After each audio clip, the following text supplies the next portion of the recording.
আসসালামু আলাইকুম গাইস, কি অবস্থা সবার? তো আমার প্রথম কট ভিডিও করার পরে ভাইটা আমাকে নক দিয়েছিল যে তার গার্লফ্রেন্ড লয়াল নাকি দয়াল, এটা পরীক্ষা করার জন্য।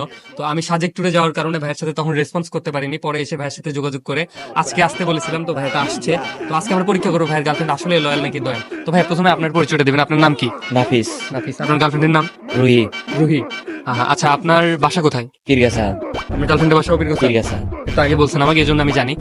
আচ্ছা ঠিক আছে ভাইয়া, এখন কথা হচ্ছে যে আপনার গার্লফ্রেন্ড পরে কোথায় বা কোন ক্লাসে? Inter second year. Second year. যে কলেজে পড়ে এটা রানিং বলতে নিষেধ করছে ভাই আমাকে। আচ্ছা ঠিক আছে, কিন্তু কোন স্কুল থেকে পড়ছে এটা যদি বলতেন। বালিকা উচ্চ বিদ্যালয়। কিরগাছা বালিকা উচ্চ বিদ্যালয়। তো ঠিক আছে ভাইয়া, এই তো আমার ফোন নেন, আপনি হচ্ছে আপনার গার্লফ্রেন্ডের নাম্বারটা হচ্ছে তুলে দেন।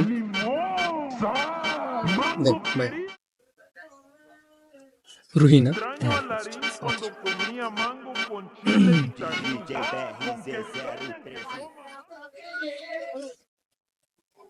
হ্যালো, আসসালামু আলাইকুম।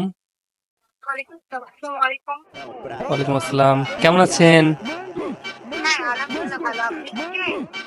এই তো ভালো আছি। নাম বললে চিনবেন না, তবে সামনে পড়লে অবশ্যই চিনতেন। আপনি রুহি তাই না? আমি কে এটা পরিচয় দিচ্ছি একটু পরে। আপনার বাসা পীরগছা, ইন্টার সেকেন্ড ইয়ারে পড়েন। আগে বালিকা স্কুলে পড়তেন তাই না? মানে ইয়েতে আপনার পীরগছাতেই। আবারও বলে আপনি কে? পরিচয় দিব, একটু কথা বলেন। আপনার সময় হবে না একটু কথা বলার? 1 মিনিট।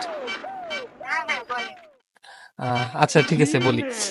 তো আপনাকে আমি কিভাবে যে বলবো, শুরু করবো বুঝতে পারতেছি না। তবে আপনাকে অনেক দিন থেকেই আমি পছন্দ করি। পীরগছা বাজারে আপনার সাথে মাঝে মাঝে দেখা হয়, আপনাকে দেখি আমি। কিন্তু হচ্ছে মানে কি বলবো, আপনাকে আমি কখনো রাস্তার মাঝখানে ডিস্টার্ব করিনি, ডাকিনি, এই জন্য চিনতে পারতেছি না। যদি ডাকতাম তাহলে বুঝতে পারতেন যে এই ছেলেটা। তো এরপরে যদি কখনো দেখা হয় তাহলে আমি আপনাকে ডাক দিব, তখন চিনতে পারবেন। আচ্ছা, না চিনলে কি কথা বলা যাবে না একটু? আচ্ছা, আপনার মাঝে কি ভিটামিন আছে?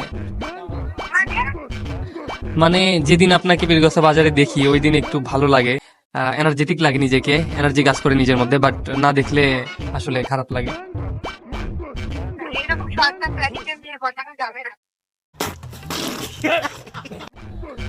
সস্তা ফ্ল্যাটিং এ যখন মেয়ে পাঠানো যাবে না, তাহলে আপনি বলে দেন যে আপনাকে কিভাবে পাঠাবো। আপনি তো অনেক এক্সপেন্সিভ তাই না? प्यारी समझ गई। জোশ ছিল না? না আসলে শুনেন, এখানে ফ্ল্যাটিং এর কিছুই না। এখন তো দেখেন সবাই ফ্ল্যাটিংই করে, কিন্তু আমি আসলে আপনাকে অনেক পছন্দ করি, নিজের মনের ফিলিংস দিয়ে বলতেছি। এখন আমি যদি মনে করেন যে কিছু গোলাপ ফুল নিয়ে গিয়ে সামনাসামনি আপনাকে প্রপোজ করি, তাহলে কি কোনো কাজে দিবে? দিতেও পারে না? আচ্ছা, তার আগে একটা জিনিস তো এনশিওর হইতে হবে, কারণ এখনকার মেয়েদের সবারই বয়ফ্রেন্ড থাকে। তো আপনার কি বয়ফ্রেন্ড আছে নাকি?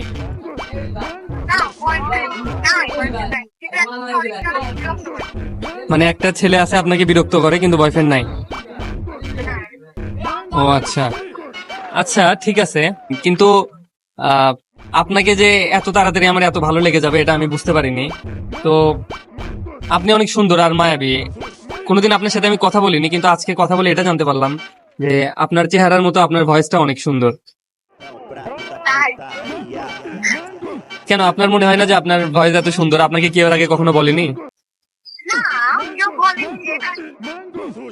তাহলে আজ থেকে শুনে রাখুন যে আপনি আসলে অনেক সুন্দর। তো আমাদের এখানে বৃষ্টি হচ্ছে বুঝছেন, একদিন আসেন বৃষ্টিতে ভিজি।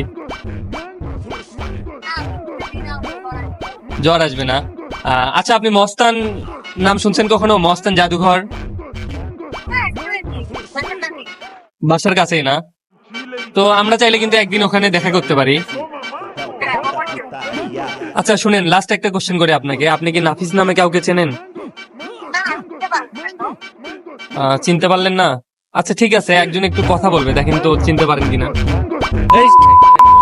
চিনিস না? তোর সাথে যে আমার 3 বছর সম্পর্ক ছিল, এগুলো কি?